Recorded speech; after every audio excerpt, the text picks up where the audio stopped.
This episode from the life of Sherlock Holmes will be transmitted to our men and women overseas by shortwave and through the worldwide facilities of the Armed Forces Radio Service. Petri Wine brings you Basil Rathbone and Nigel Bruce in the new adventures of Sherlock Holmes.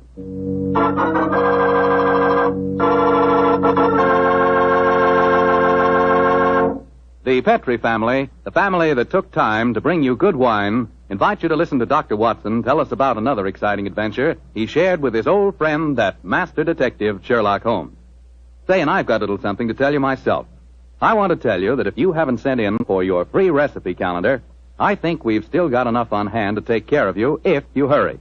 The requests have been pouring in like mad, literally by the thousands. No wonder. It's really a terrific offer. It's a calendar for 1945 and 46. It's in full color, and it tells you all you have to know about cooking with Petri wine. Write to Petri Wine, Petri, Petri Wine, San Francisco 26, California.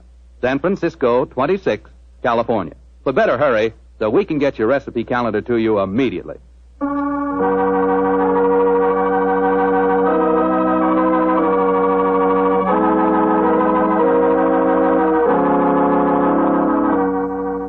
And now let's drop in on our good friend, Dr. Watson. Good evening, Doctor. Good evening, Mr. Foreman. Where are the puppies tonight? Well, I found them playing with a dead seagull, so they've been sent up to bed in disgrace. Well, you certainly look comfortable yourself, Doctor. What's that small blue book you're reading, the latest bestseller? No, indeed not. This book was never a bestseller, my boy. It's entitled Practical Handbook of Bee Culture, with some observations on the segregation of the queen. Quite a catchy title. Who's the author? A fellow by the name of Sherlock Holmes. He was engaged in writing it when the adventure I'm going to tell you about took place. Well, you told us last week, Doctor, that a pair of canaries played an important part in the story. That's quite right, Mr. Foreman. It was in the summer of 1908, I remember, and I'd persuaded Holmes to leave his Sussex bee farm for a few weeks and to join me in a holiday at the little fishing village of Kingsgate in Kent. We were staying at a charming little inn called the Fisherman's Arms, and for the first few days, our holiday was a delightful one. And then, I suppose, Doctor, strange things began to happen. They did indeed, Mr. Foreman, they did indeed. Very strange things. One afternoon, we'd just finished a late tea, I remember, and were sitting outside on the lawn sunning ourselves and enjoying our pipes.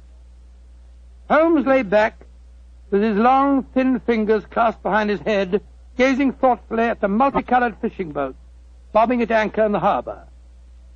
After a moment or two, he spoke to me. Watson, you're really a splendid companion. I can't think of anyone else who would let me smoke my pipe in silence for half an hour without asking me what I'm thinking about. That's not very surprising, Holmes, after all the years that we've been together. Well, nevertheless, the gift is a rare one, old chap, and I appreciate it. Oh, thank you, old fellow. By the way, since the half hour's up, what have you been thinking about? The lack of enterprise of a modern criminal. Audacity and romance seem to have passed forever from the criminal world. Read this note I received this morning, old fellow. See for yourself how low I have sunk. Oh, let's have a look. Mr. Holmes, I am staying in the same inn as yourself, and as I have had a very frightening experience this week, I thought perhaps you would help me. Please do. It's signed Mary Victor. An exciting document, isn't it?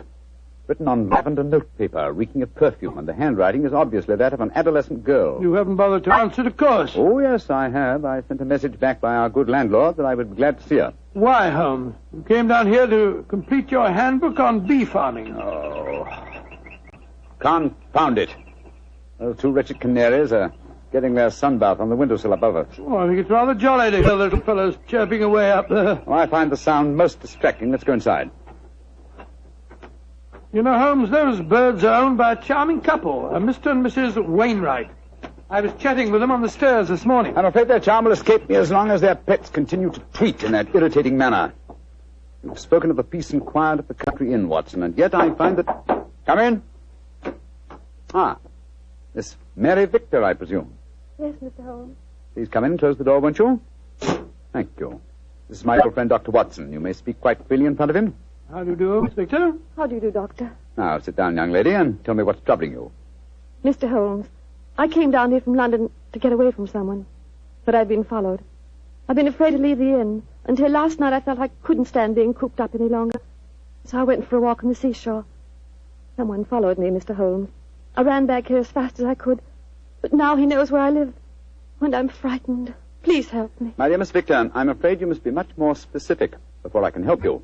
Who has followed you down here, and why are you afraid of him? I'll tell you the whole story. It'll sound strange to you, but I swear it. Oh, there he is again, down by the gate. I'm going to my room. Now. Don't you be frightened, Miss Victor. I'm sure we'll be... Oh, that's all. Extraordinary thing. I don't see anyone outside who might have frightened her. There are 2 or 3 fishermen loitering about. Wait a minute. Here's a young fellow walking up the path. Come on, Watson. Out through the French windows again. Oh, gracious me. Here we go again. I think we'll take the liberty of accosting him. Excuse me, sir. Yes? Are you looking for Miss Mary Victor? Is she young and pretty? Yes, sir. She is. Extremely so. Then I'm looking for her. Where can I find her? I can see you're being facetious, sir. Well, there's no harm in that, is there? By the way, who are you gentlemen, may I ask? My name is Holmes, and this is my friend Dr. Watson. I'm Basil Carter. You're not Sherlock Holmes, are you? That is my name. I thought you seemed familiar. I know your brother, Mycroft. Oh, indeed. Then I presume you're connected with the Foreign Office. Yes, I'm in the consular service. Are you staying at the inn, young man? For a few days. It's funny that I should run into the great Sherlock Holmes. Why, may I ask? I was planning a murder. Oh, really? But with you Murder? gentlemen here, I see that I shall have to be very discreet. Who is your intended victim, may I inquire? There are 2 of them. The 2 canaries in the room next to mine. Oh, canaries. For a moment I thought that you were really serious. But I am serious. The wretched creatures have been driving me mad. Yes, I quite sympathize with you, sir. I've been thinking of committing a slight case of mayhem on them myself. We can take one apiece, Mr. Holmes. Well, I'm glad to have met you both. I'll probably see you again. Goodbye. Goodbye, sir. Goodbye. I don't like that fellow, Holmes. If you ask me, he's the man who's been frightening the poor girl that came to us. He had a peculiar look on his face when you asked me if he was looking for Mary Victor. Well, there's only one person who can settle the question, and that's the young lady herself. Come on, old fellow. Let's go back indoors. Shh. Here comes Wainwright, the owner of the Canaries. Good evening, Mr. Wainwright. Good evening, gentlemen. This is my friend, Mr. Sherlock Holmes. I am honored to meet you, sir. How do you do, Mr. Wainwright? Beautiful evening, isn't it? I just took a stroll down to the store to get some more birdseed. By the way, Mr. Holmes, I hope our canaries don't bother you. Little fellows are such a comfort to my wife and me. Oh, no, not at all, sir. I find their chirruping very soothing. Oh, I'm so glad. Good night, gentlemen. Good night, sir. Good night, Mr. Wilson. Not Wilson, Mr. Holmes. Wainwright. Oh, I beg your pardon. I'm so sorry. I thought you said Wilson. Good night. Not like you to mix up names, Holmes. I didn't mix them up, old fellow. I never forget a face. Mr. Wainwright is in reality Wilson, the notorious canary trainer, whom I had the pleasure of sending to prison for a 7-year stretch in '95. Some years later, he made one of the most spectacular escapes from prison in the history of crime, and has since managed to evade all efforts to recapture him. Great Scott, he seems such a sweet old fellow. Well, possibly he's reformed, but I doubt it. Our stage is set for an intriguing problem, old chap, and our cast is an interesting one. A frightened young girl, a diplomat of uncertain integrity, and a noted criminal. Watson, I have a feeling that once again the game's afoot.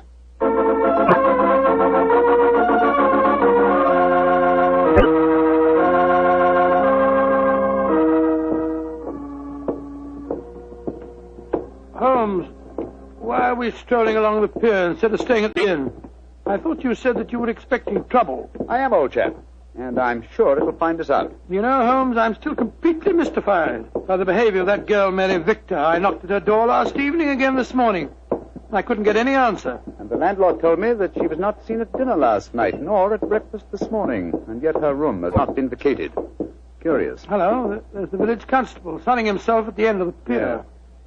Good morning, Sergeant Blake. Mr. Holmes, Dr. Watson. How are you, gentlemen? Yes, splendid, thank you, Sergeant, and very appreciative of the weather that you've provided for us. Oh, think nothing of it, sir. We always arrange that for our really distinguished visitors. Oh. By the way, Mr. Holmes, I was reading one of your friend's stories about you last night. The one called The Adventure of Mysteria Lodge. That was, Wisteria Lodge, you foolish fellow. Well, maybe it was. Anyway, I was reading it aloud to me old woman. And if you don't mind my saying so, Mr. Holmes, we both thought you made a bad mistake. Oh, really? Though, of course, you come out all right in the end. Dear me, Sergeant, I stand reproved. Excuse me, Sergeant. Holmes, look. Look at that figure standing by itself right at the end of the pier. Mm-hmm. Our friend Wilson, the canary trainer. He's got a revolver. Here, we don't want any of these goings on in Kingsgate. Come on. Here, you. What are you doing waving that revolver about? Keep back, the three of you. I'm the law here. Don't you tell me what to do.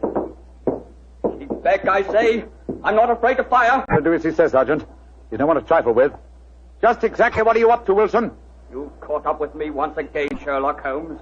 But this time you're not going to send me back to a prison again, and maybe the gallows.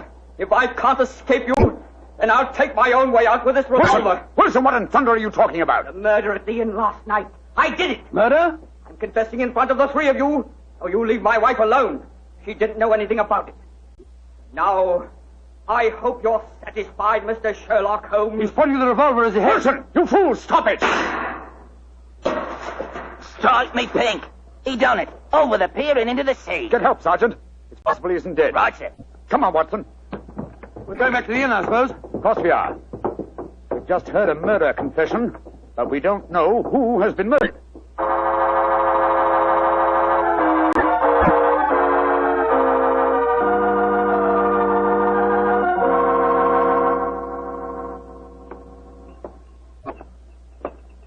Holmes, what was the telegram that you sent off just now? A message to my brother, Mycroft. The innkeeper informed me that Basil Carter, the young diplomat we met yesterday, left the inn rather hurriedly in the early hours of this morning. Come on, let's go upstairs. Well, we'll have to break the news to Mrs. Wainwright, I suppose. Before we do that, I think we'll see if Miss Victor's in her room. Which one is it? Here, top of the stairs. We'll take the liberty of looking in. Miss Victor hasn't been seen since last night. Uh-huh. Unlocked. Lord, what a mess. Clothes strewn all over the place, open suitcases. Yes, it Look looks at as if the young lady had been planning an immediate departure. Where can she be? No one's seen her since last night. Oh, I beg your pardon, gentlemen. I thought I heard Mary Victor come in. I'm Mrs. Wainwright. Mrs. Wainwright, I'm afraid we have some rather bad news for you. Your husband shot himself a quarter of an hour ago at the end of the pier, and his body fell into the sea. Is he dead? We must presume so, madam. I left the police sergeant there searching for him. Sergeant Blake should be back here any moment now. So he did it. After all. You don't seem very surprised, madam. He threatened to do it. Mrs. Wainwright, before your husband shot himself, he confessed to committing a murder in this inn last night. A murder? Whose murder? At the moment, we're not quite sure. Oh, he must have been out of his mind. Mrs. Wainwright, I'm afraid I must ask you some rather painful questions. Are you aware that your husband was a criminal, that he served a prison sentence under the name of Wilson? Yes, I knew that. He told me when we were married 2 years ago. But he said that he'd gone straight ever since he'd come out of prison. That's why he changed his name. He was trying to make a fresh start. You know of no reason for his planning to kill anyone at this inn? None. And unless you find someone murdered, I wouldn't give too much thought to it. Yes, if you'll forgive my saying so, madam, you seem remarkably unmoved by your husband's tragedy. Why should I pretend? We were very unhappy together. This might be the best way out of it for both of us. Oh, my soul. My husband carried quite a large amount of life insurance. In the event of suicide, would that be payable?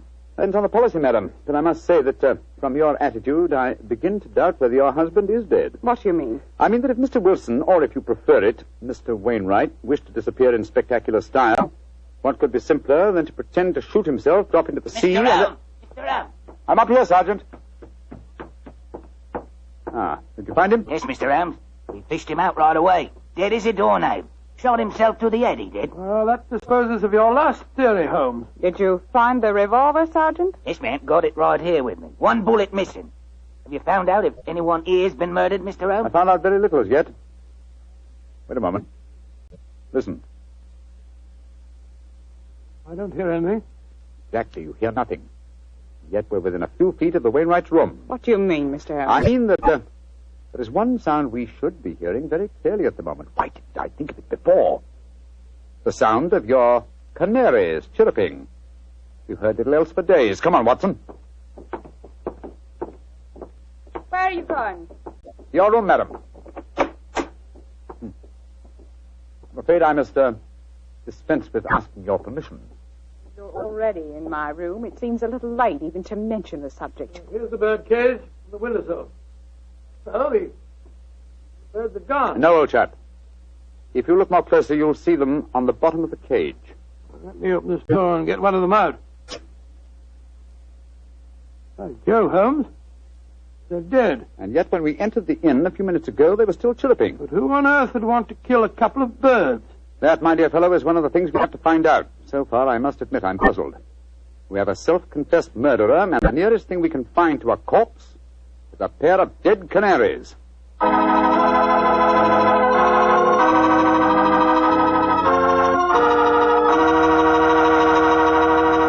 We'll bring you the rest of Dr. Watson's story in just a second. A second I'll take, if you don't mind, to ask you if you've ever had a glass of Petri California sherry. Because if you haven't, boy, you want to remedy that situation pronto. Try that Petri sherry before dinner some evening. Look at its clear amber color. Smell the fragrance of those luscious grapes. And get a sample of that Petri flavor.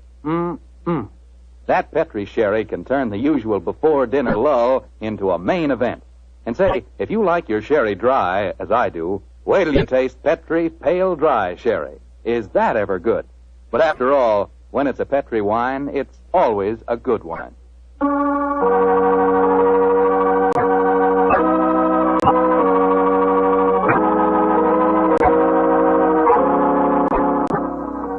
And now, back to tonight's new Sherlock Holmes adventure. Strange events are taking place in the Kentish fishing village of Kingsgate. A self-confessed murderer has committed suicide, but his victim cannot be found. As we rejoin our story, the great detective and his old friend Dr. Watson are once again examining the room of Mary Victor, one of the missing guests. You know, Holmes, the murder that Wilson confessed to before he committed suicide might have been the killing of those two canaries. I think not, old chap. Wilson obviously loved the creatures and kept them in spite of the fact that they were dangerously apt to identify him with his criminal past. Uh-huh. Interesting. Very interesting.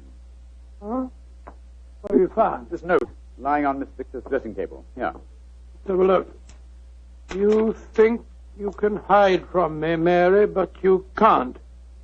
Wherever I go, I shall follow you. So why not get wise to yourself and stop running away? Sounds as if the poor girl was in danger, all right. Possibly, but the writer of that note was certainly obliging. Though the letter is unsigned, he at least gives us a clue to his identity. Oh, what clue? The phrase, get wise to yourself, is very un-English. It's American. Come on, old chap. Well, where are we going now? The envelope to this letter has the Kingsgate postmark on it. I should be surprised if that fount of all knowledge, the village postmistress, can't help us find an American visitor.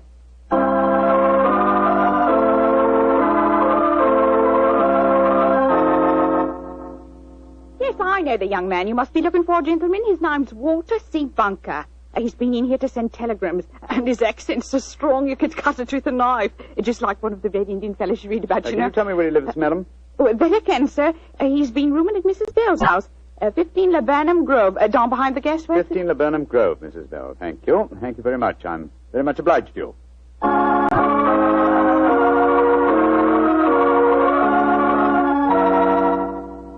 You, Mrs. Bell? Yes, sir. What can I do for you, gentlemen? Well, we understand that Mr. Walter Bunker has been staying with you, madam.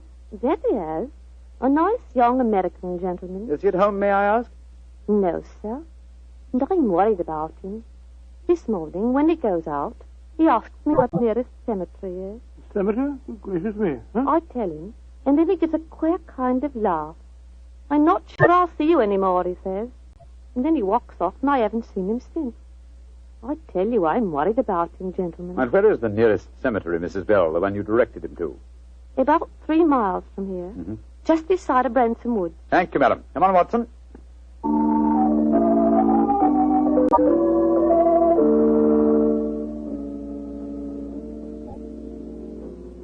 The cemetery seems deserted.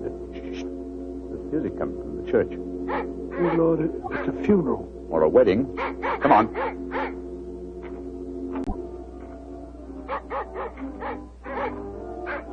By Jove, it is a wedding, Holmes. I'm afraid we're on the false trail, but we'd better make sure.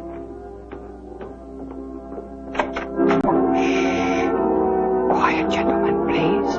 The ceremony is just ending. Just one question. Can you tell me the names of the couple who've just been married? Miss Mary Victor from the inn, and a young American by the name of Bunker. Thank you. Yes, we have been following a false trail, confound it. The frightened young lady was merely frightened by her persistent American fiancé. The threatening letter that he sent her. Ambiguously worded, when you come to think of it. Anyway, we can cease to worry about Miss Victor. She is now Mrs. Bunker. I think we can assume that she's out of all danger. We've got to start all over again. Oh, no, my dear fellow. The field is narrowing. We'll head back to the inn now, and I have a feeling that we're on the last lap of our strange adventure.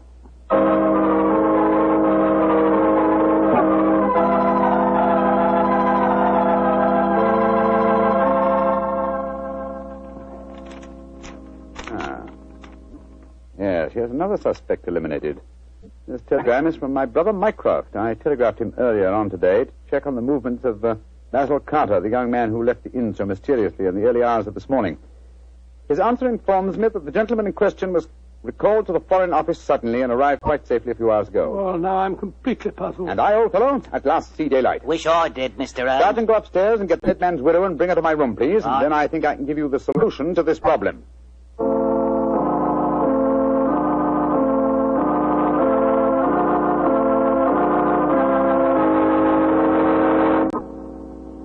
What do you want with me, Mr. Holmes? Madam, you and Sergeant Blake make yourselves comfortable. Now, in the first place, the murder occurred this morning and not last night. I know what you're hinting at. The canaries. I admit I killed them. But you can't do anything to me for that. Why did you kill those birds? I hated them. As much as my husband loved them. And when I knew he was dead, their singing drove me mad. And so I killed them. But they must have been already dead when we told you of your husband's suicide. True, Watson, but the lady was fully aware that her husband was dead when we informed her of the fact. You see, she murdered him. You're talking rubbish. Yes, Mr. Holmes. How could she have murdered him? We saw him shoot himself before our eyes. Because when Wilson raised that revolver to his head, he was convinced that it contained blank cartridges. Unfortunately for him, his wife had deliberately replaced the blanks with live cartridges. But great heavens, why? How? Let me reconstruct the case for you. Wilson, with the connivance of his wife here, had contrived a disappearance plot. He knew that I had spotted his real identity, and so he planned this rather dramatic exit. Confessed to a non-existent murder, and then, well, had his plan materialized, he was to shoot himself with a blank. All from the pier, an apparent suicide. What a fantastic scheme, but how did he plan to get away? Well, he would have swum under the water, safe distance, and so made his escape. Oh, his plan couldn't have worked possibly. No, probably not, But at least it was ingenious. He would have destroyed his true identity and have had his revenge on me by making me search for a murder that had never been committed. Unfortunately for him, his wife was his accomplice and saw in the scheme an excellent way of killing her husband. You think you're so very clever, Mr. Holmes, but even if it were true, how could you prove it? Observe this revolver, Mrs. Wilson. It's the one your husband shot himself with. What can you prove from that? Ever hear of fingerprint tests? I've heard of them. But that revolver's been underwater. True, quite true. But thanks to the researches of my excellent friend, Dr. John Thorndyke, an infallible test has been discovered for recording fingerprints even after immersion in seawater. What? I applied the test to the prints on the revolver and the bullets and compared them with some that we found on the water glass in your room. They are the same, Mrs. Wilson.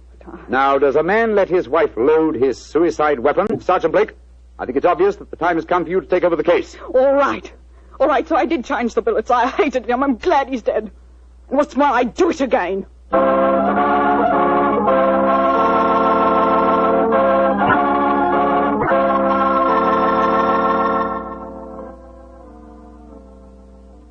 Mr. Holmes. Yes, Sergeant Blake? Well, now that I've taken Mrs. Wilson to the station and booked her on a murder charge, I wonder if you'd mind answering a question. With pleasure. This fingerprint Ah. test. I'd like to know about that. I never heard of being able to take prints after a revolver has been handled 2 or 3 times and soaked in salt water. Yes, Holmes, and I'd like to know, when you performed the test and took the prints off the glass in her room, I thought that I was with you all the time. You were, my dear fellow. Well, then, I can give you the answer in one word. Bluff. What? There is no such test, my dear Watson. It would be almost impossible to expect clear prints after so much handling, and totally impossible after submersion. Fortunately for us, though, Mrs. Wilson was gullible enough to believe me and give me a confession. And there's no such person as Dr. John Thorndyke? Oh, yes, indeed there is. They had great success last year in the case of the Red Monarch. You didn't tell me about that case, Holmes? No, I didn't. It was deliberate, old chap. With your taste for writing sensational stories, I was afraid you might publish the affair. Huh? Would it have mattered if I heard? Oh, yes, it would. Huh? You would have given away, what shall I say, professional secrets. You would have provided the public, and in particular the criminal public, with a complete education on fingerprints. And when that happens, my dear Watson, we shall have no tricks left. That will be a sad day for detectives.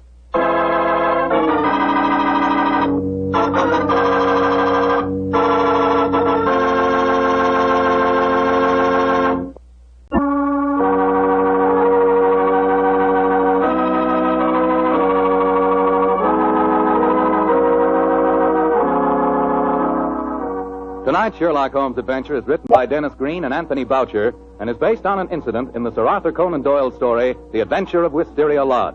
Mr. Rathbone appears through the courtesy of Metro-Goldwyn-Mayer, and Mr. Bruce through the courtesy of Universal Pictures, where they are now starring in the Sherlock Holmes series.